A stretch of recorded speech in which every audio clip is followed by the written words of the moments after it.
আমি তার সাথে দ্বিমত পোষণ করি এই জন্য যে সাংবিধানিক প্রক্রিয়ার মধ্য দিয়েই রাষ্ট্র পরিচালিত হবে, সেই লক্ষ্যেই রাষ্ট্রপতি প্রধান বিচারপতির কাছে, সুপ্রিম অ্যাপিলেট ডিভিশনের কাছে রেফারেন্স পাঠিয়েছিলেন ওই সাংবিধানিক প্রক্রিয়া ফলো করে, এবং সেই সাংবিধানিক প্রক্রিয়া অনুসরণ করেই আপিল বিভাগ যথাযথ শুনানি দিয়ে রাষ্ট্রপতিকে সেই অ্যাডভাইসটা প্রদান করেছে। সেই অর্ডারগুলো আমাদের কাছে আছে, নিশ্চয়ই আপনাদের কাছেও আছে। সেই অ্যাডভাইস, যে অ্যাডভাইজারি রুল অনুসারে সুপ্রিম কোর্ট দিয়েছে, সেটা গ্রহণ করবেন কি করবেন না সেটা রাষ্ট্রপতির ইখতিয়ার। অনেকে বলেছেন একটা আলোচনা সবাই যে সেটার বাইন্ডিং কোনো বাধ্যবাধকতা নেই। হ্যাঁ, সেটা কার উপর নাই, সেটা রাষ্ট্রপতির উপর নাই। রাষ্ট্রপতি তো সেটা গ্রহণ করেছেন, সেই হিসাবে শপথ গ্রহণ করিয়েছেন। তো সুতরাং এই সরকার 100% লেজিটিমেট সরকার এবং কনস্টিটিউশনালি লেজিটিমেট সরকার, তার মধ্য দিয়ে উৎসরিত সমস্ত কিছু লেজিটিমেসি আছে।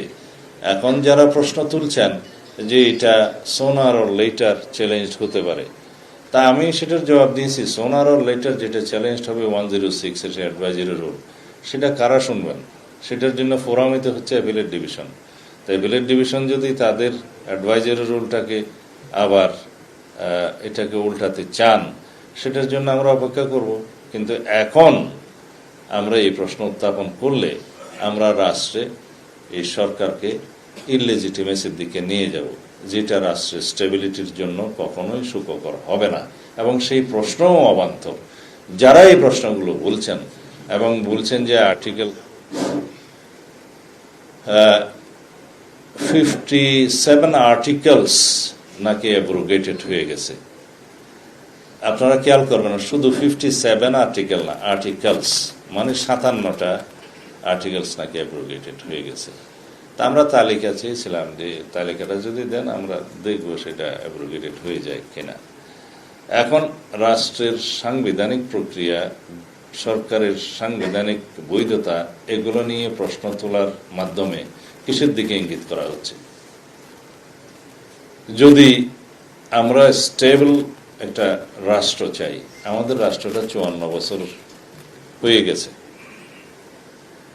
সামনে যাতে অনাগত কাল ইনফিনিটিভ পিরিয়ড পর্যন্ত এই রাষ্ট্রটা বহাল থাকে, স্বাধীনতা থাকে, সেই জন্য আমাদের জাতীয় ঐক্য দরকার।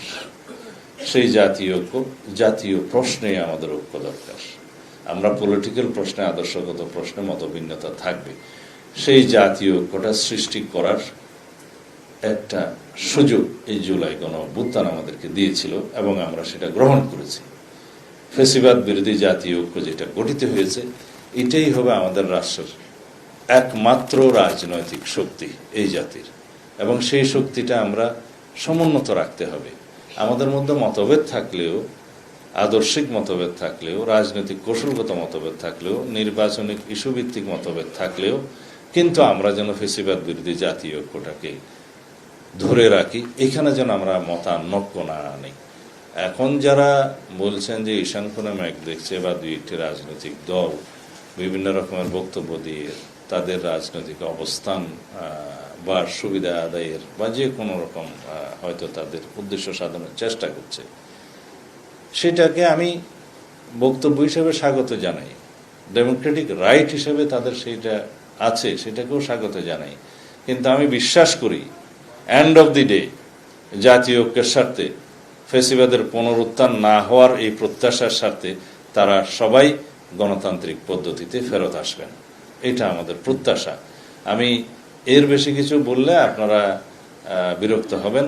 আজকে বোধহয় আর সময়ও নাই, আমি আমার বক্তব্য শেষ করতে চাচ্ছি। এখানে আর বেশি কিছু বিষয় নাই, অ্যাড্রেস করার সময়ও নাই। যদি অন্য কোনো ফোরামে কখনো যদি অন্য কোনো সময় অন্য কোনো ফোরামে কথা হয়, কথা বলবো। কারণ 4 ঘন্টা অভুক্ত রেখে 4 ঘন্টার পরে ওই লাস্ট স্পিকারদের বলার তেমন কিছু থাকে না। তো যাই হোক, আমার পরে প্রফেসর আলী রিয়াজ সাহেব বক্তব্য দিবেন। আমি আশা করি ওনার বক্তব্য শুনে আমরা সবাই এনরিচড হব। Thank you very much. Thank you, অনেক ধন্যবাদ।